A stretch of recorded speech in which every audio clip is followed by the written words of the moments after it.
everyone. Today we have our very special episode and we have our world famous speakers, Professor Viva. She will discuss about the new technology. Already you know that World Talent Economy Forum we are advocating with reduction technology. Country like Bangladesh, India, and many countries like Maldives, they have climate change oriented challenge and problems. And Professor Viva is one of the innovator and entrepreneur. She can solve the problem. So she gonna share these things, and we will utilize this content for our research and innovation and for our class. You know, we have already 300 entrepreneur under World Talent Economy Forum. So this episode is very important for our local community. Definitely, we will share this content with our government agency, corporations, and academy. Professor Viva, what you want to share with our audience? Thank you, Sharif. Thank you so much for having me. One of the things we're doing at Reduction Tech, along with the global cleanse that we're proposing, is currently giving out 15-minute slides that are related to the technical information around the cleansing procedure that I'm going to talk about today. And so that kind of contributes to the online university concept. And we're over at Viva One Cable on YouTube with all of those videos. And I have more of them coming out so you can understand the complete picture if you go and spend some time over there. So I just wanted to mention that. And I'd like to just, stick to the topic of a complete treatment for greenhouse gas removal versus some of the lead technologies that we have going right now that are getting funded in the $70 million range and higher, where they're only removing carbon dioxide, which granted is the number one culprit for greenhouse warming. But we have quite a number of other problems and needs in the atmosphere that can be addressed with what we propose and offer at Reduction Tech, which is hydroxyl dispersal services. And so I'd just like to get into a presentation on what that involves for everyone. And I'm going to share my screen now, if that's all right. Can you see my screen? Can you see the slides? Sharif? No. You can't see the slides. Okay, hang on. 1 second here. Now, can you see it? Yes. This is working. I'm gonna boot up the slideshow. Okay, have you got the image? Yes. So I'll just say, let's all imagine a great global cleaning event, bringing global cooling by 2121 in 2100, where we also benefit from increased biodiversity, increased mineral and plant diversity, cleaner air, calmer weather, normalized rain, and brighter clouds. And I discuss all of that over on the YouTube channel so you can see the science behind that. And so what we position ourselves as is the best in class doublet hydroxyl, which means double strength hydroxyl, which we disperse to correct the atmospheric greenhouse gases, as well as all of the other wonderful things I just mentioned. And our theme is that we're getting humanity past the climate disaster by 2121. That's our goal. And so I'm going to show you how we're going to do that. After telling you a little bit about us, we have talked to the United Nations Clean Development Mechanism and given them details on what we would monitor when we scale up globally. And they came back after a team of their scientists looked over my submissions and said, we're identifying your technology as globally scalable and very adoptable. So The clean development mechanism represents the emerging economies around the world. They don't actually support developed economy technology, so they don't currently have a way to fund us, but they still wanted to look at what was around, and we got that designation from them, and we're very pleased with that. And so we have, because we remove everything out of the way for heat to escape in the atmosphere, the most rapid cooling method. Because hydroxyl is a naturally occurring compound in the atmosphere, it's made by sunlight every day, it has already, as a smart molecule in nature, shown that it really leaves no toxic residues.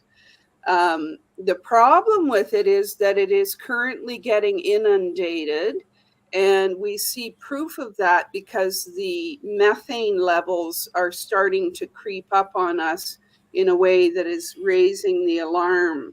And the reason that tells us that the hydroxyl is inundated is it is the compound that normally removes methane. So it's not keeping up anymore. And also, we position as the most affordable direct air capture. We're going to be able to scale to below $50 a ton. And I can tell you right now that the U.S. Department of Energy, their holy grail for direct air capture technologies is costs that are $100 a ton.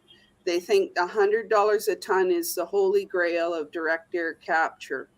So we're very pleased with that, and we are easy to adopt because we're low tech. So the hydroxyl dispersal has quite a lot of capacity. You know, we could actually overshoot. There have been overshoots in the Earth system in the past that have created icehouse Earth that have the same chemistry. So we know that we have to be quite careful about the dose we provide of the oxygen and the hydroxyl to the atmosphere, which is, you know, that's really speaks for how powerful this is. So what we're looking at right now is our 100% recyclable smart ceramic.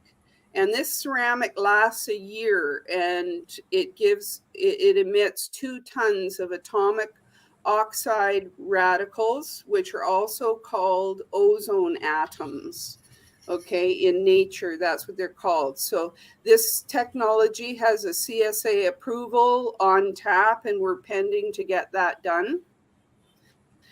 From a peer-reviewed paper showing in the right-hand panel here that it's very clear that removing all greenhouse gases at once is the fastest. The black dotted line that goes up and then drops below the other lines shows how quickly we can get this under control. So here we have a graphic showing our scale up, and basically what we want to offer is being able to emit 454 megatons a year of hydroxyl, which, as the oxide radical coming out of the ceramic, is about 179 megatons a year of ceramics, and that is 90,000 ceramics that will take up about 30 acres of space of land. So it's pretty powerful. They're exponentially powerful. They give off, each ceramic gives off 2 tons of oxide a year, which exponentially removes 35 tons of carbon that year. So we can do that consistently. And if we scale up to remove about 10.83% of the greenhouse gases in the atmosphere every year, we can actually end the climate crisis in 60 years with this dispersal method. Now, my subject for this talk was that, we're saying that this is, superior to just removing one gas at a time. And just CO2 removal, just methane removal, where the whole atmosphere must be brought to the equipment by fans and contacting technology, is a very, very elaborate, high-tech, high-cost proposition. And, our pitch is that if we're going to bother to handle atmosphere, we should be doing the maximum number of amendments and corrections that we can. And fortunately, in our natural system, we have this hydroxyl that has shown us consistently in the open literature that it is, the magic bullet and the number one cleanser. So at the bottom, you can see the red dots. This is the temperature going down as well. It shows as linear. It's probably not going to be completely linear. And the last thing to cool off at the end of the 60 years is going to be the ocean. The ocean will probably have some lingering heat, but once the atmosphere is clean, it can release its heat through the atmosphere to space. So here is a table that shows the overall costs for building out technology to deal with 65% of global warming. Now, we need to know that hydroxyl is really interesting because when you release it, it recycles overnight. So if you release 100 units of hydroxyl, 21 of those units will be available the next day as a recycled part of the atmosphere, where it will remove, again, more particles, criteria, air pollutants, and everything. So there's a recycling component that leverages the power. So this makes it highly efficient, as well as being double strength. So you can see at the bottom of this table that we're basically looking at a global mitigation cost in US dollars of just a little bit more than $16 billion. Now, we went through the exercise with the carbon removal X Prize of scaling up to gigatons. So we've been working with these numbers for quite a while, and we know the output of our ceramics, so we can actually do these calculations quite comfortably. So again, we're saying, we have affordability at less than $50 a ton, desirability because of all the things that we do that we can imagine. Biodiversity being a really big touch point for everyone right now, especially with the recent concern being voiced by scientists that half of our trees are now at risk from desertification and just, moisture loss and vitality loss because of climate change.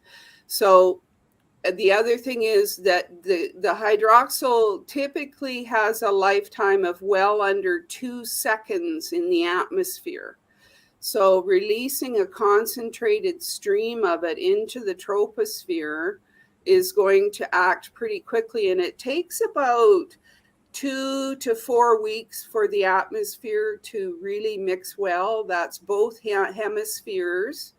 And, we know this because we've watched the volcanic eruptions and studied what kind of mixing occurs. So essentially the timeline of watching a hydroxyl release is going to be looking at a 2 to 4 week results lead time to see the impact of it as it mixes in the troposphere. So again, we don't have any unwanted residues, and our ceramic is 100% recyclable. So we really lower the footprint, the mineral footprint that we require for the ceramic. Each ceramic is housed with about 35 basic stainless steel parts and supported with off-the-shelf heaters, oxygen intake pumps, and flow meters, which are automated with off-the-shelf computers. So our flow meters tell us how much oxide we've given off. And that's where we have our revenue model. We know that about 15.15 kilograms of oxide will remove 1 ton of carbon. So we can show the mathematical pathway for that to the third-party reviewers and get certified anywhere with that mathematics. Okay, so here we have a diagram and a graphic of the 2,000-year CO2 sink in the atmosphere. So it is designated as a permanent removal when hydroxyl is released. You're going to get release into soil and soil weathering, as well as ocean deposition of carbonic acid. So we think that the average, parts per million increase of hydroxyl would be in the range of about half a part per million above what hydroxyl typically goes to in the atmosphere by itself unassisted. So that's the boost we would be looking at, is half a part per million. So in terms of sending more acid into the ocean and stressing it, we think that we're not causing a significant stress to the ocean. Now, we're headquartered in Kamloops, British Columbia, Canada. So when we release from Kamloops, the flow of the hydroxyl into the troposphere downwind is going to travel from Kamloops east across the continent, across Canada horizontally, and it's mostly going to be soil that receives from the weathering out that the hydroxyl causes over Canada. So it will be mostly a soil-based increase in mineralization, carbonation, and the overall total increase to the planet is going to take, in the order of a couple of years for the overall change in hydroxyl levels to improve and be well measured. So the sink is large. It's 15 gigatons a year. So our Earth is more than capable of cleansing itself with a hydroxyl release and accommodating what humanity has put in the atmosphere in terms of carbon. So, we do think we have a silver bullet for greenhouse gases removal and, quite a number of other things that are documented in the geological record every time there's an oxygen release. And we have to remember that that's what's coming off of the ceramic is a single atomic oxygen that is understood in atmospheric chemistry as an ozone atom. Ours is probably a little less energetic than the ones that are created in nature, but they do the same thing when we test it and study it with contacting it with water. It forms hydroxyl reliably. We've de-risked the technology. The technology is at a readiness level of 9. And so we're targeting, wanted to talk about that. And here is our page that you can stop with the video and look at all the things that we've accomplished and where we've been involved with. So you can see our business model. We've been a Katerva Award finalist. Minister of State for Mines in BC gave us some money back in 2010. So this has all contributed to our technology being ready to scale now.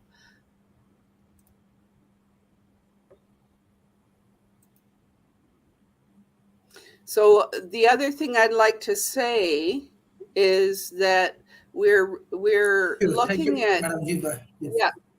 yeah, we're looking at crowdfunding with having the ability to sell.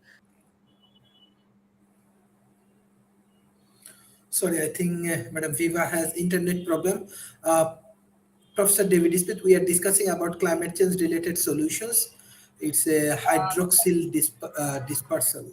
So what's your view about climate change and what type of solution can be helpful for Climate change. emerging economy?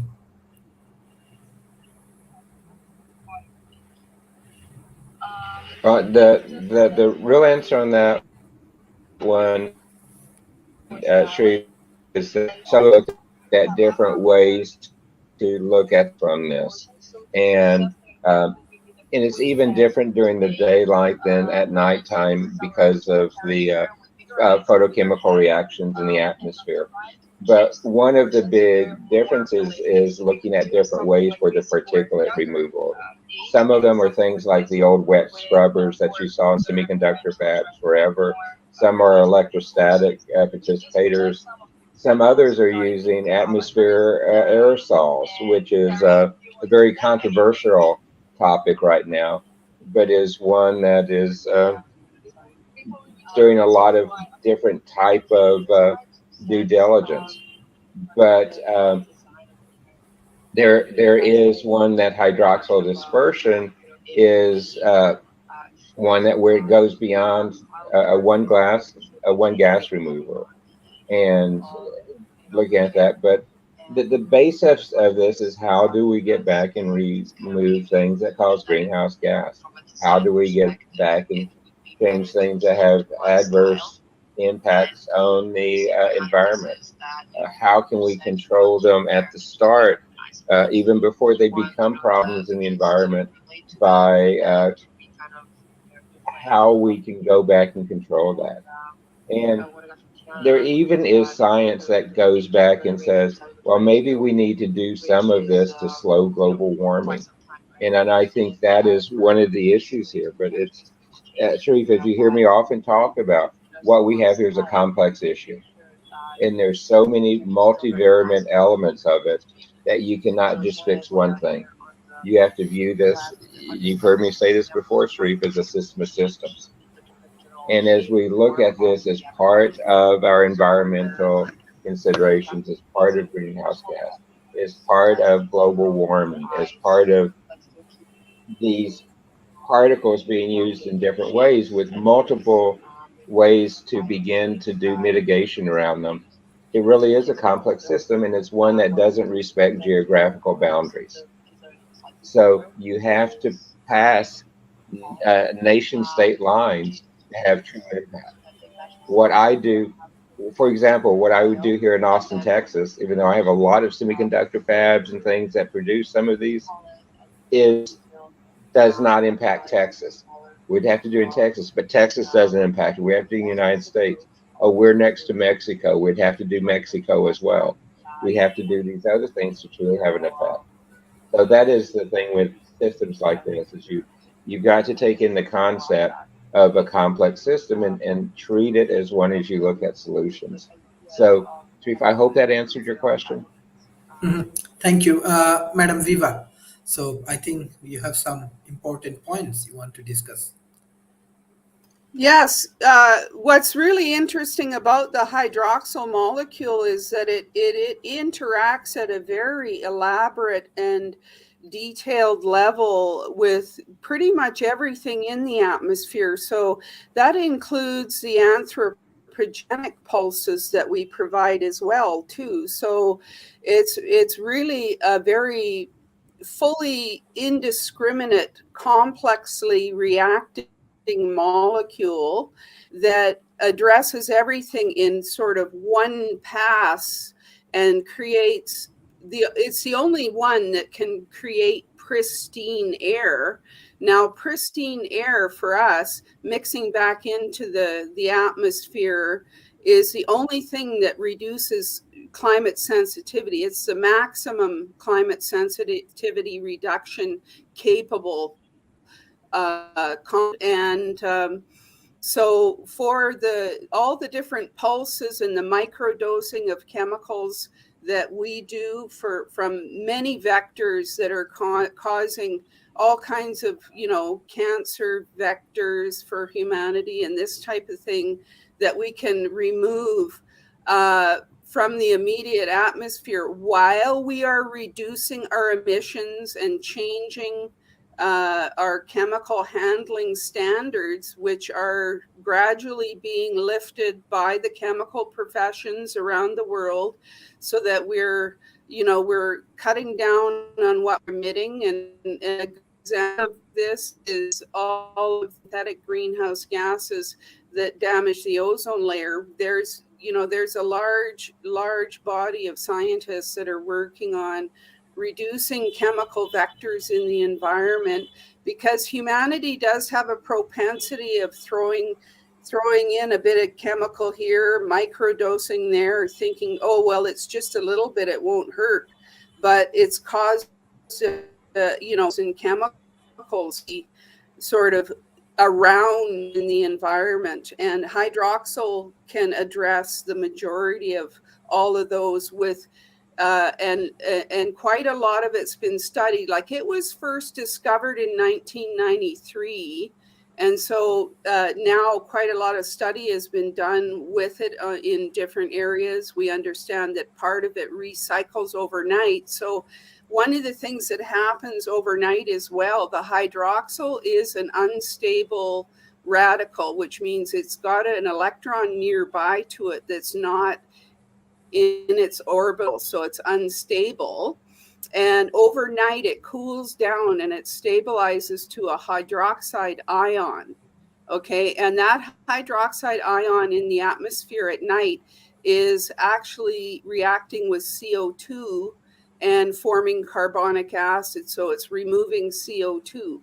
Okay, so that's what the main thing is that's happening at night when it's stabilized.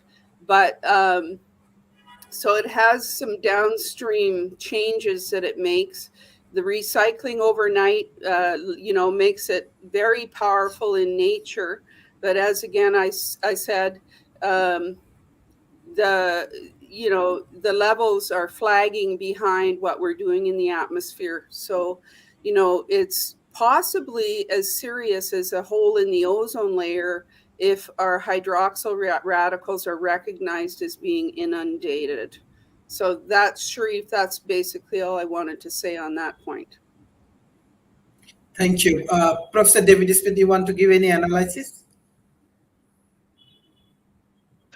Sure. I mean, I agree with what Vivian was saying there, is that there's these type of issues that we have to address there, particularly when you go back and look at how to remove it. The National Energy Technology Laboratory in the United States has a very interesting program that is in this area, where it's looking at how it can begin to use a hybrid approach, particularly as you look at them, which they are more and more at the microscopic levels. We're seeing having some of the inputs, and it's looking across a whole wide range of different types of technologies, different types of actual particulates that are going to use there, and in how hydroxyl dispersion is one of the techniques. But some of the initial work I saw from some of the scientists there are saying that it really is much more of a hybrid approach that's going to be necessary. It's kind of like what we've seen so many different domains, like going towards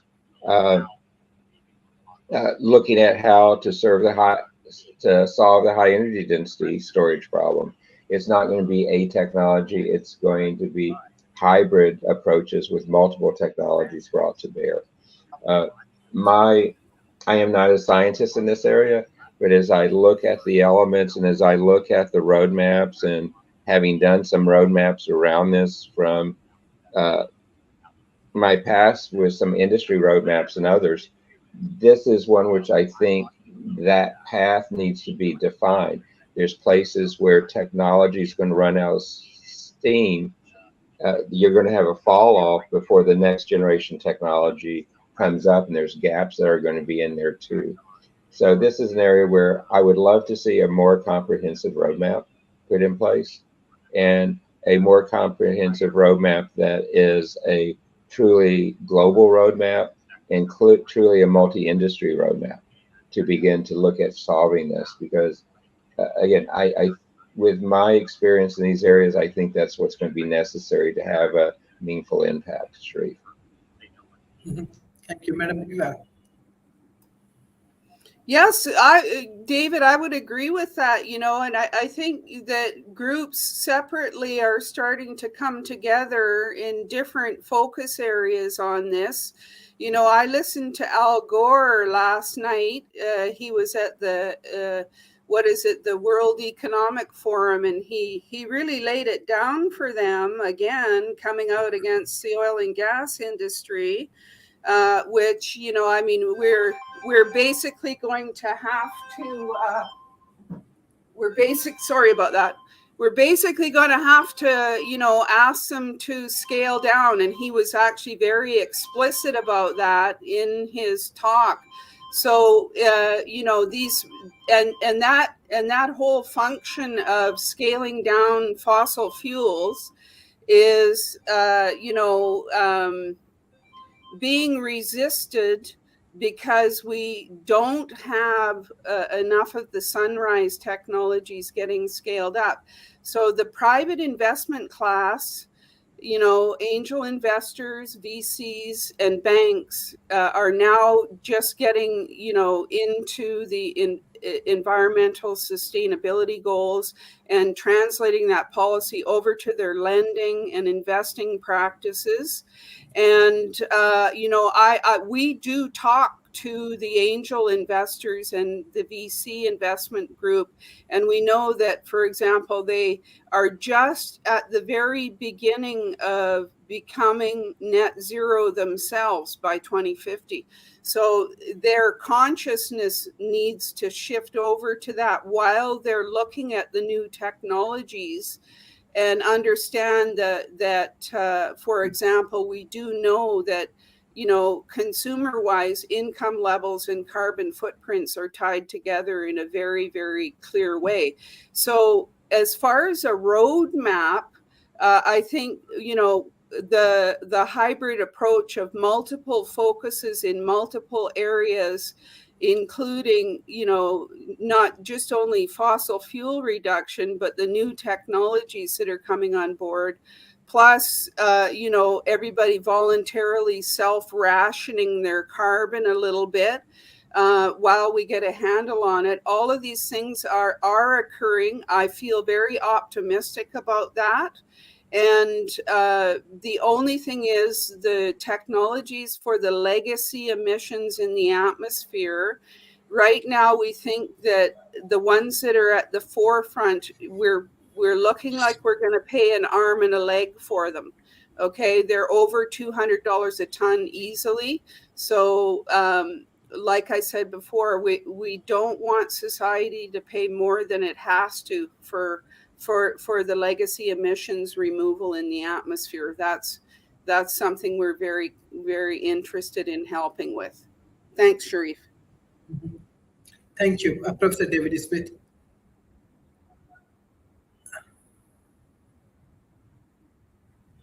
Personalities. Well, Sharif, thank you again. I liked what she said as you began to look at the other domains. And the other domains, particularly as you look at other industries, when you look at the Pareto chart of contributions to what's happening. And to hit the top one, hit the next two or three, and begin to go down and look at that. in a global view, because different regions, that Pareto chart will be different if I do localized assessments versus a global assessment. And we'll let you begin to do more targeted research, more targeted interdictions, and ways to do that. I can tell you, I was the leader of the very first semiconductor industry roadmap ever done. And the semiconductor industry has real challenges as you look at chemicals and dispersions and things like that, with some very bad chemicals, and has a pretty good track record. But that same technology can begin to be produced more at scale now, as we're seeing it with the growth of the Internet of Things type sensors, with the ability now to do edge of cloud computing and be able to look at things in smaller and smaller grid segments and things. We should be able to begin to use all these different type technology approaches and begin to say, how do we do this? How do we, just like Sharif, we've talked about how more and more power is going to be going to mini grids and microgrids with point of use generation of multiple types, with hybrids again, solar, wind, hydrogen, radioisotopes, and all those others going into it. We can do the same thing as we look at remediations like what we're talking about here, and begin to do them with that same type of approach and begin to build the blocks out. So basically it becomes more like a chessboard than it does a flat surface. And that might be one of the approaches that particularly could work well in developing nations, Sharif, because the needs in the developing nations tend to be unique.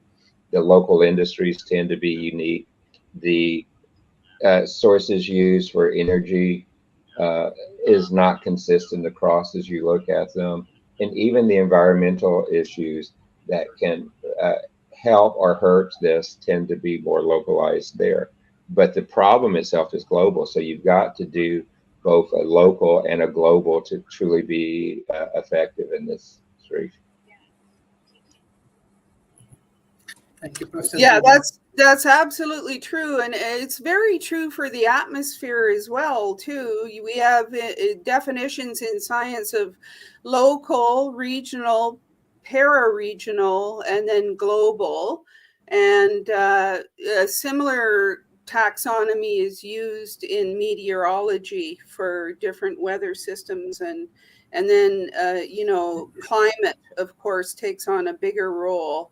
A collective of all of those concepts. So it's the same principle over in nature that I think offers a lot of wisdom, and I think you're parodying that wisdom. That the multiple levels need to be understood, how they interact with each other vertically, how they interact with each other horizontally, how they can integrate, and when as well it's important to simplify. And simplification, I think, is something that a lot of people are looking at wanting more of in their lives. So on the hybrids track, we also have a technology that's called a CO2 crusher. And what it does is it goes to where there's point source carbon dioxide being captured, and it takes the CO2 into a soft steel vessel and breaks it apart to oxygen and carbon, and it makes a high value carbon product that we can turn into advanced carbon materials. And society is almost ready to see that come on board as well too. Where the state of the point source CO2 capture and storage technologies are right now is that in Canada, for example, the Canadian government is just now starting to subsidize CO2 storage technologies with Canadian fossil fuel companies. So there's been a bit of a, an attrition process with the oil companies, understanding that they're going to have to allow some of their assets to be stranded, but they're going to keep some going. And the ones that they keep going, for example, a refinery that has CO2 emissions, these are the places where we would eventually see something like CO2 utilization being deployed. But that whole process of mothballing fossil fuel assets is, it's still just getting started. So we have two approaches. So that makes it a little bit more interesting for us. But I definitely agree with you on the principles that you're talking about there. Thanks, David. Well, the principles work in so many industries, and that's what is very interesting here, is that we're having to do it on scales across multiple industries. We're having to do it on scales across multiple countries. And we just don't know quite where the pieces are going to be. And so that's where we're trying to fix with this. And the biggest challenge on this is education again. Most people aren't educated. One of the speakers who's often on here is from Jordan, and he has a great way of putting it. He says, until the citizens see they have a role in it, it's hard to get action to be taken. And Dr. Sharif, this is another place where Talib is 100% accurate, is that we need to have the education put in place so that, as Dr. Talib says, the citizens can understand they have a part, so that the businesses can see that they have a part, so that the governments can see they have a part. And it has to work across that. And that is one of the big challenges I think you have, Sharif, with this, is that how do we do that? How do we put it in place? How can we, with the number of issues we're facing today, how can we get that in place? And it looks like Vivian has a really good answer there. But also, Dr. Sharif, I'm losing internet on multiple devices, so I'm not for sure how stable I am right now. Thank you. Okay.